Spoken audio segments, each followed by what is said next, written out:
We continue this morning with our series called, what is our series called? Thank you for this side. How about this side? What's our series called? Get on board with what? Get on board with leaning on the personality of who God is. I love this last song we sang. The song is literally defining who God is, who He is. You see, folk, and I've said this many times before, and I'm reminding you of this morning, that whatever your revelation is of who God is, that's what the foundation that you're building onto. Because if you don't understand who God is, what are you building on? I look at the foundation we build here. We build the foundation. We put the compacting and everything. I thought it's ready. Let's build. Let's put the walls up. But it's not so much about the foundation. What's around the foundation is important too. So that's why we had to dig this big hole in the side here and put 85 tons of stone has got to go in there. It's called an agricultural drain. Have you got an agricultural drain around you to stop the filth coming in, the water coming in, the floods coming in? You see, so it's important what you believe. What do you believe? What is those myths and bad beliefs you have of who God is? If you believe in Santa Claus still, I've got news for you this morning. He doesn't exist. Your Santa is your mommy and your daddy. That's your Santa. Your tooth fairy is your mommy and daddy. Sorry, kids, if you're hearing this morning for the first time. I'm so sorry. The tooth fairy, yeah, he's not there. There's only one real mighty God, and it's God our Father, Yahweh. That's who He is. And so your revelation of Him is important. And we turn to the book of Matthew 16, and we see the story of, though you don't have to turn there yet, I'm just quoting it quickly. I see you guys want to turn there. It's got nothing to do with what I'm speaking on this morning. I'm just adding that.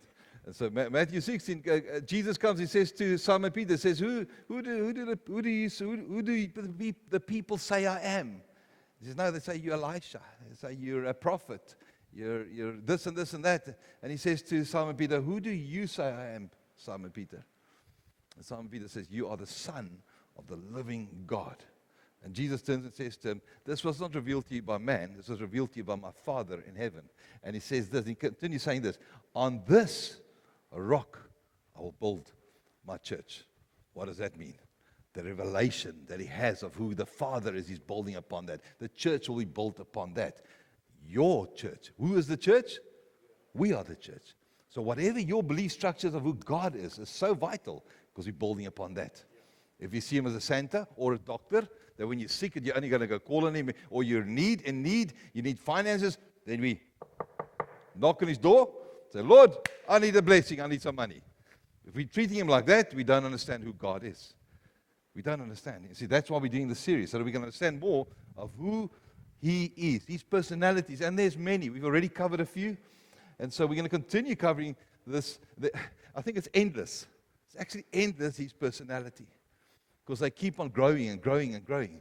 But we need to find a few that when we pray, we hold on to that. When difficult times comes, there's a saying that says, whatever you're anchored to will be revealed when the storm comes. So when the storm comes, what's coming out of your mouth? What thoughts are coming your way? Are you holding on to Jesus? What are you holding on to? And see, so if we don't know what we're leaning onto, all other nonsense will come out. When we get angered with each other, I'm offended with you, I'm leaving the church. Guess what? There's no perfect church. None of us are perfect in this church. You're going to get offended. Promise you, yeah. But it's about, we are called to be offended, says Scripture. But it's how we handle offense. We grow out of that. And so many things I'll say, or Rory says, or somebody says, it's going to offend you. But we don't go to leave the church because we're getting offended. We deal with the offense that we had. We first check our own hearts, check our own filters, see where we are at, and decide, am I hearing right what I just heard this morning? And if you still don't get it right, then you can speak to that person. Like it says in Matthew 18, what we should do. We deal with our brothers first, go to our brother first, speak to them. Secondly, we go to take a friend with if we're still offended. And if you're still offended after the friend, then you can call an elder to go with you, and you speak to that person. It doesn't work in the world, it only works in the church, in the context of the church. Amen? I still want to get a camera, and I want to video your faces. You're a grumpy old bunch of people. I'm serious. You're grumpy. I'm a grumpy oak, I promise you, in the mornings. But I walk out and say, Lord, joy is the Lord, the joy of the Lord is my strength. The joy of the Lord is my strength. I keep on reminding myself.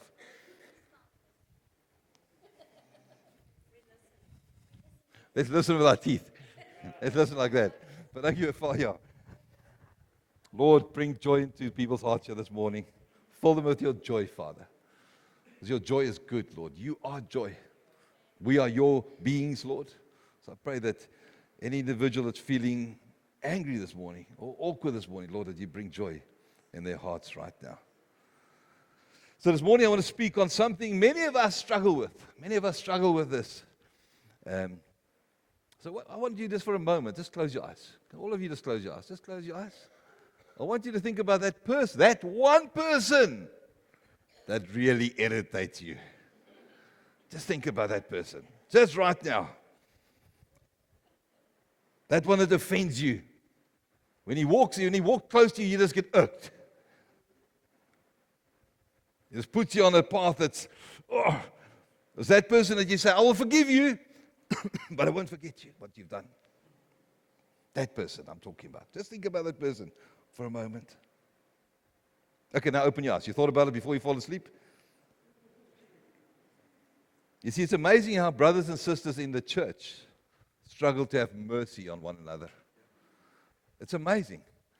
I remember many, many years ago, in the business world, we made a decision to do something. We lost about 2.6 million rand we lost on that business deal that we decided to make.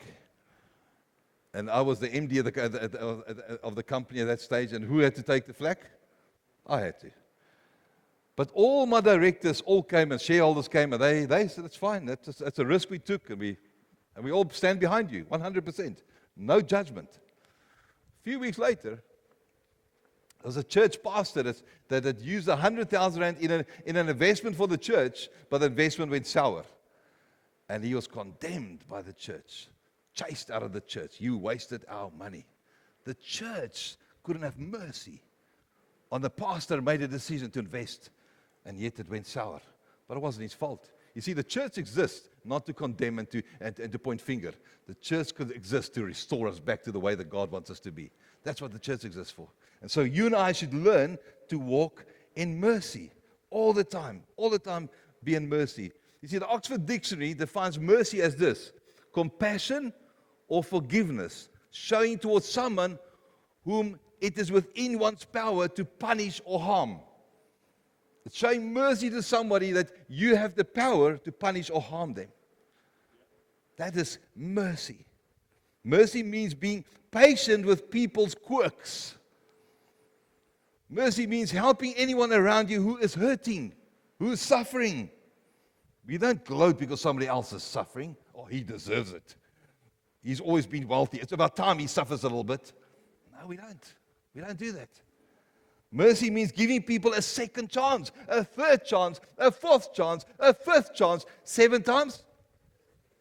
Forgive. I speak mostly to the ladies here, not as much to the men. Sorry. Mercy means doing good to those who hurt you.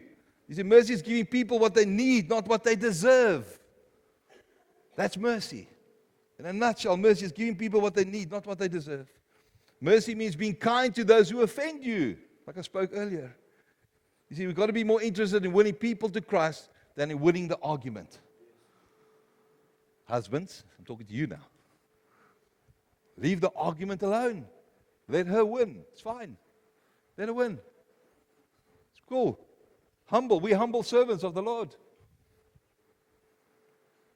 We're going to lead the way. Mercy means building bridges of love with the unpopular people, like Jesus did with the tax collectors, with the sinners. He went to them. He built bridges with them.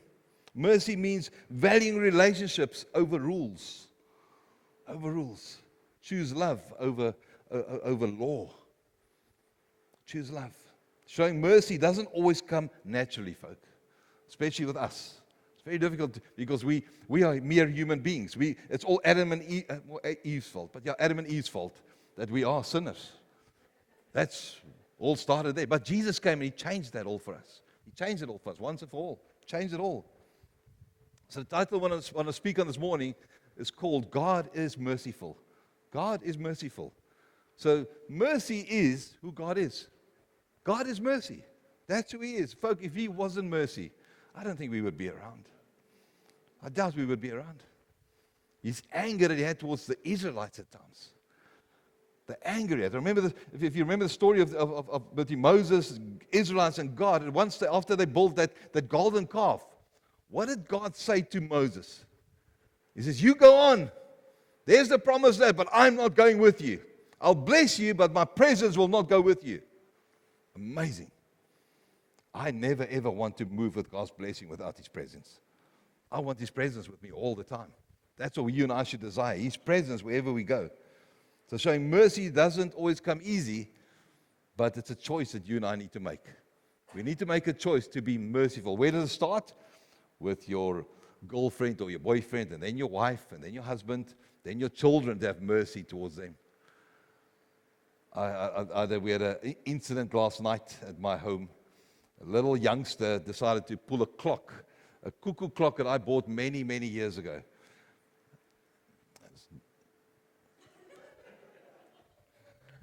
But this thing I valued. I bought this clock. It cost a lot of money. And I put this clock as a cuckoo clock. And I love this cuckoo clock. And last night, this little boy came to me and said, hey, he's crying. This thing fell. It broke. Well, I knew you pulled it. And it fell. But you know what? I immediately had mercy on him. It's not the value of the clock, the value of it. It's his heart coming to say, sorry, I broke it. It's a heart. And that's you and me. That's how you and I should be. Always going towards our loving Father and, sorry, Lord, I messed up. And He will not say, but this cost me money. This cost my son. It cost me everything. Look what you're doing. He's not going to do that. The Lord has mercy on us. Instantly. Instantly He has mercy. God does not just show mercy. He is merciful. Psalm 103 verse 8. The Lord is compassionate and gracious, slow to anger, and abounding in love. Abounding in love. Let me define mercy as follows. Grace gives what you do not deserve. That's grace. But mercy withholds what you do deserve. That's mercy. That's what it means in a nutshell. You see, you do not stand before God on your performance. Your performance doesn't save you. You stand before Him because of His mercy towards us. Don't you think that our loving Father can end you like that? Don't you think He can stop our hearts right now if He wants to? He can take your breath away immediately. You can do it instantly. Instantly, you can do that. You see, if you misunderstand God's mercy, you will struggle to approach Him because He's merciful all the time. You and I don't have to bow down in sackcloth and go kill a goat or kill a cow or catch the birds and skin them and then sacrifice them on an altar. We don't have to do that. Jesus was the last sacrifice. He was the final sacrifice. And because what Jesus has done, you and I can come boldly to His throne. Boldly approach His throne. Mercy is new every single day. Lamentations 3, verse 22 and 23. Because of the Lord's great love, we are not consumed, for His compassions or mercy never fails. They are new every morning. Great is your faithfulness. His mercies are new every single morning. He is much better than us. We remember what we tried to forgive last night. Your wife or your husband angers your children. We still wake up with that memory in our minds. Our Father in heaven doesn't. He forgets instantly. He forgets. The scripture in Lamentations, Jeremiah writes this in the middle of a devastation. The city is destroyed, people are broken, yet he declares mercy. Declares mercy. You see, you and I need to understand that mercy is not seasonal. Mercy does not run out. Mercy resets and it's new every single morning when we wake up. Every single morning. You may feel disqualified today, but God does not agree with you. He qualifies you. God qualifies every single one of us. You and I need to every day start our day receiving mercy, not praying I'm worthy to have your mercy. Jesus says it's free. It's free. Mercy is free from me. You don't need to speak this every day and say this. Today I live from mercy, not from approval. I live from mercy, not from approval. There's no approval required. Mercy runs towards you. Do you know that? It runs towards you. Remember the story in Luke 15? And the title to that is The Prodigal Son. Many of us will know the story of the prodigal son. Remember the guy that asked his dad for his inheritance? He said, Dad, give it to me. I need my inheritance. I'm going to go on my own. And he goes on his own, and he goes and lives the life. Lives a beautiful life. Spends it all. He's famous amongst his friends. And then what happens? Everything runs out. And then he starts working, feeding pigs. And at one stage, he looks at the pig's food, and that actually looks desirable to him. When you get there, you're in trouble. You're in serious trouble. But he realizes, and he thinks this to himself, if I go back to my father, I'll say to my father, I'll work as one of your slaves. I want to come back home. I'll work as one of your slaves. Just feed me what you're feeding the slaves. I know it's better than the pig food. I'm going towards my father. That's his mentality. That was the prodigal son's mentality. He's going back to his dad, but he can go back to his dad as a slave. As a slave. And many of you and I have that mentality. We want to come back as a slave. I've messed up, Lord, but I'm coming back to you. I will submit. I'll do everything. I'll do anything you want me to do, but I'll be your slave. Use me whichever way you want to enslave me. You see, folk,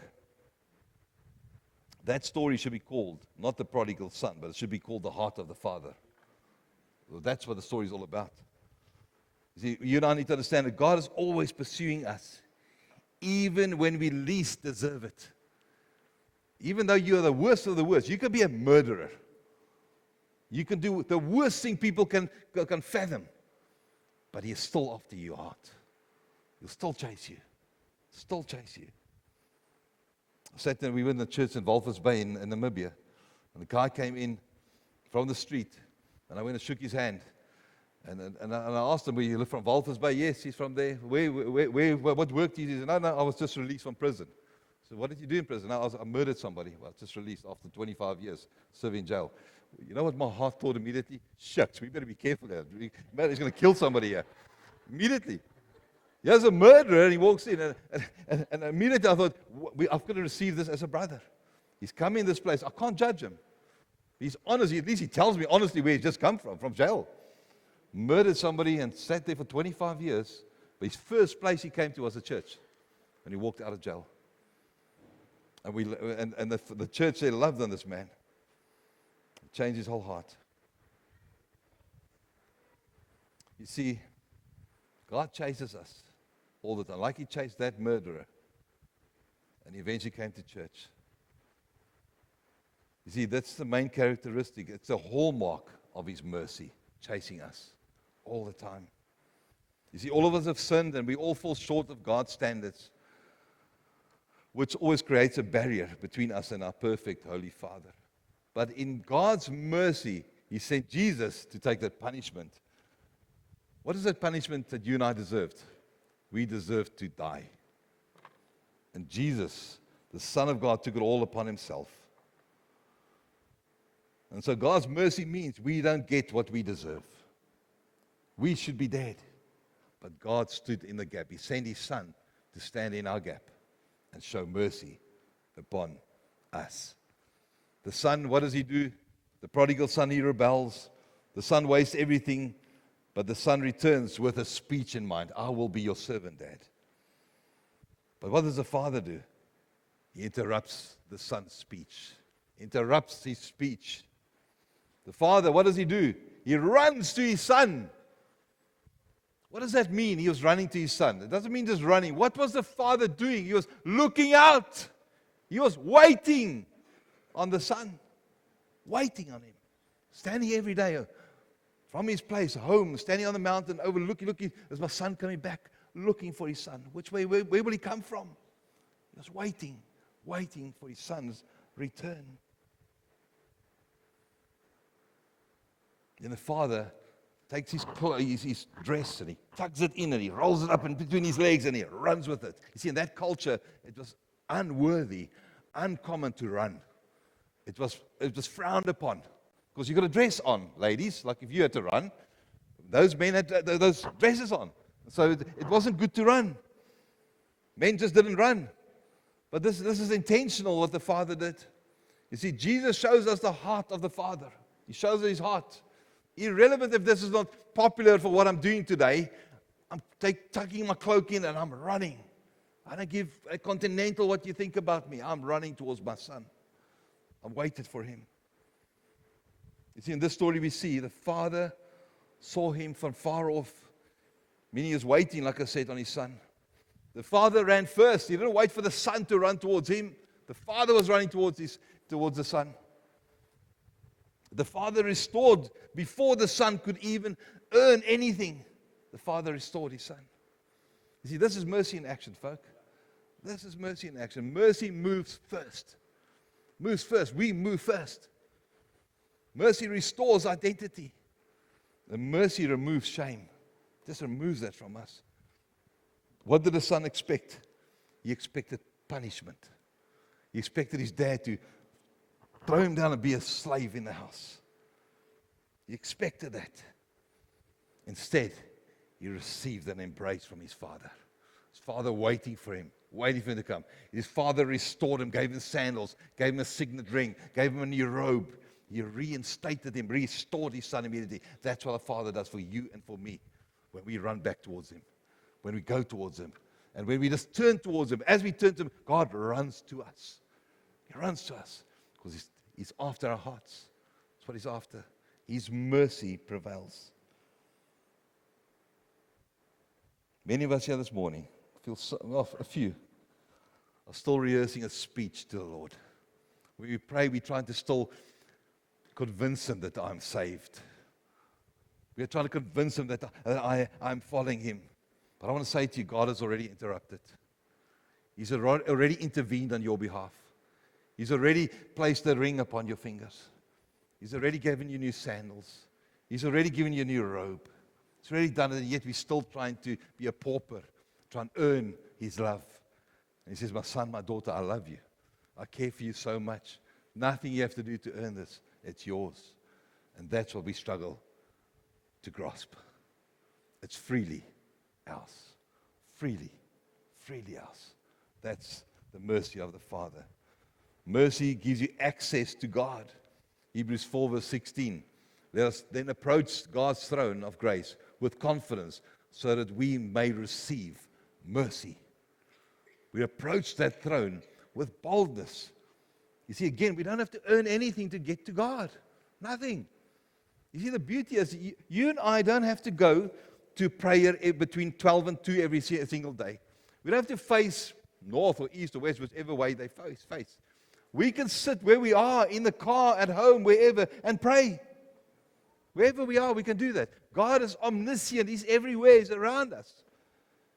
You can sit on the toilet and pray too. It's your throne room. You can do wherever you want to. You can pray. He'll hear your prayers. He will hear it. He is there.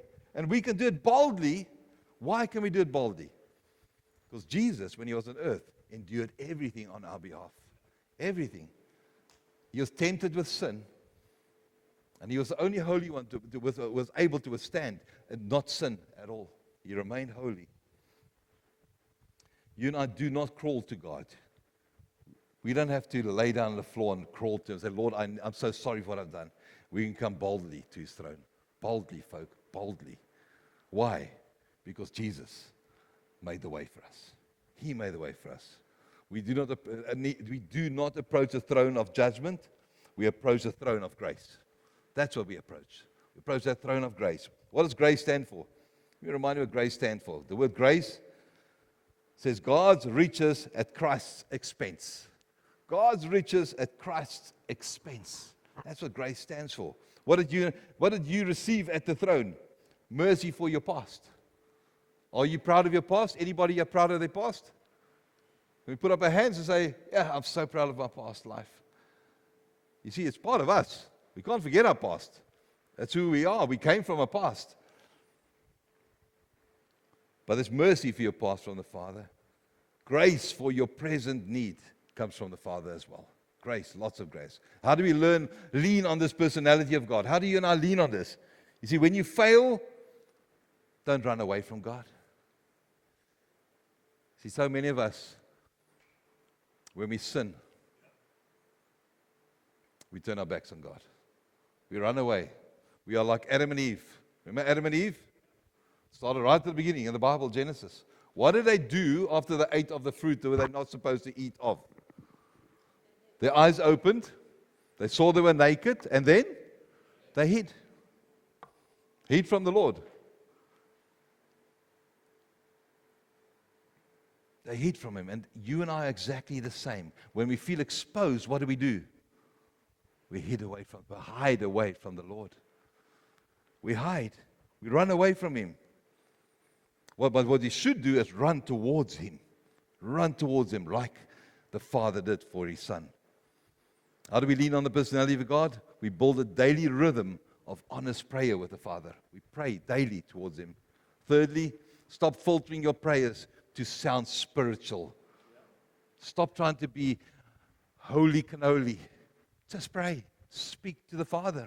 Just speak. There's no right or wrong way. Just speak to Him. He's our daddy.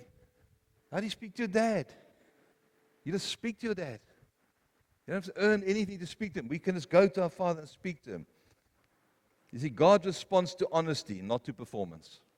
He responds to honest hearts, not to performing hearts. Mercy removes your sin completely, folk. That's that mercy the Father had on us. He removed our sin completely. Micah 7, verse 18 and 19. Who is a God like you, who pardons sin and forgives the transgressions of the remnant of His inheritance? You do not stay angry forever, but delight to show mercy. He delights to show mercy upon us. He delights to show mercy. You will again have compassion on us. You will tread our sins underfoot and haul all our iniquities into the depths of the sea. You see, God does not manage your sin. He removes it. He removes it completely. It's removed. As far as the east are from the west and north is from the south, that's how it's removed from us. In Psalm 103, verse 12, it says that.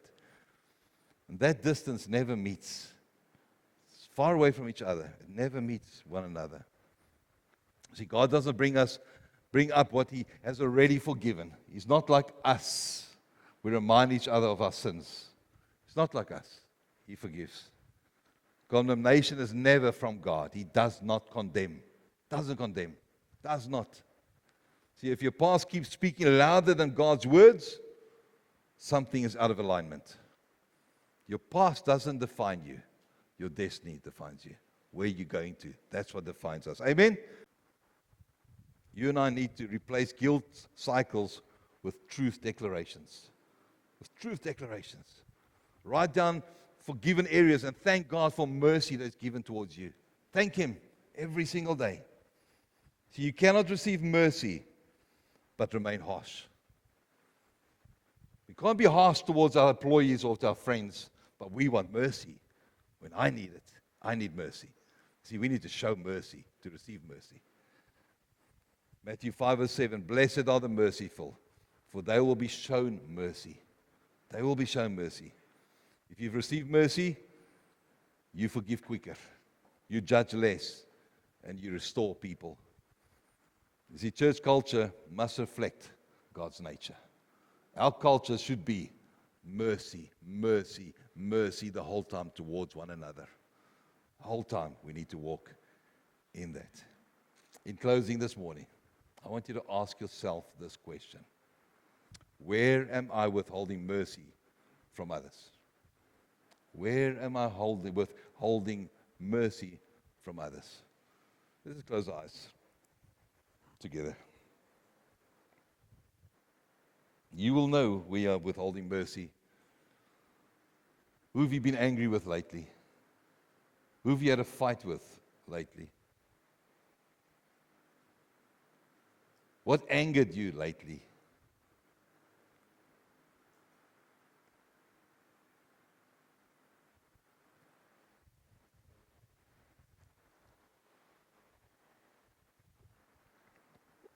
If you're carrying guilt this morning, as every eye just remains closed, please, it's time that God wants to deal with some hearts here this morning. If you're carrying guilt,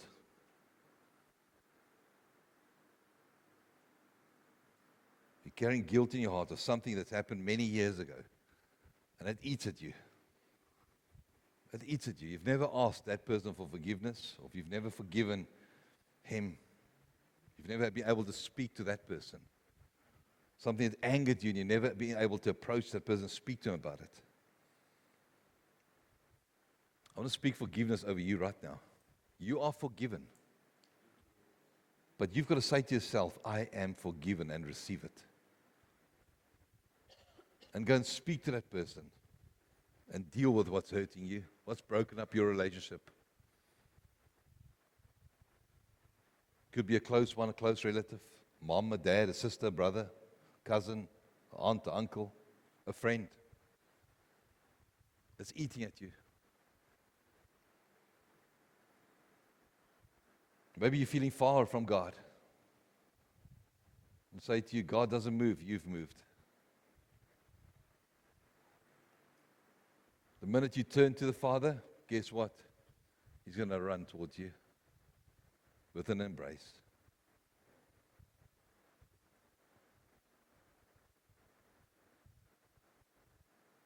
This morning you need to release forgiveness. I pray this morning is for you, is that the Lord will soften your heart and make right what needs to be made right. As believers, we are called to be peacemakers. As believers, we are called to love one another. So, Lord, wherever we are lacking this morning, I pray, Holy Spirit, just come. Just come and affect hearts this morning. Show us where we are lacking, Lord. Showing where we are lacking mercy in our lives, Lord. Help us to be like you, Father. The tremendous and amazing mercy you've shown towards us, Lord. Help us to show it towards others. Help us not to be angered with one another. Where anger comes, Lord, I pray, Holy Spirit, deal with it immediately in our hearts. Offenses come, Lord, I pray that you'll deal with that in our hearts. Help us to move from there, Lord. Help us not to prove that we are right in what we say. You are the one that takes revenge, Lord. It's not ours. It's not our fight. It's always yours, as long as we surrender it to you. Lord, help us. Help each and every individual here this morning to deal with these things in their hearts. Help us to be holy, Lord, like you. Thank you that your mercy starts afresh every single morning. Help us to be like that, Lord. Help us to start afresh every single morning. Not remember what happened yesterday. Not remember what happened in the past. But be like you, that forgets and shows mercy all the time. Lord, we surrender to you this morning. Build our gift of mercy in every single heart. Build it up, Lord. Thank you that you are mercy. Thank you that you show us how through your word. And help us that whenever we mess up, Lord, that we can turn to you boldly, approach your throne and say sorry. Just say sorry. And we know that you will run towards us and embrace us. Shape our lives, Lord, to reflect more of your ways. I ask that in the mighty name of Jesus Christ. Amen. Amen. I want to ask you this week to look for opportunities to see God's mercy in your life and to be merciful to somebody this week, even though he does not deserve it. So somebody maybe that owes you some money, why don't you show mercy to him and say, don't worry about it. And see how God blesses you in other ways. When somebody's angered you, say to him, even though you know he's wrong, say to him, I forgive you, and let's move on.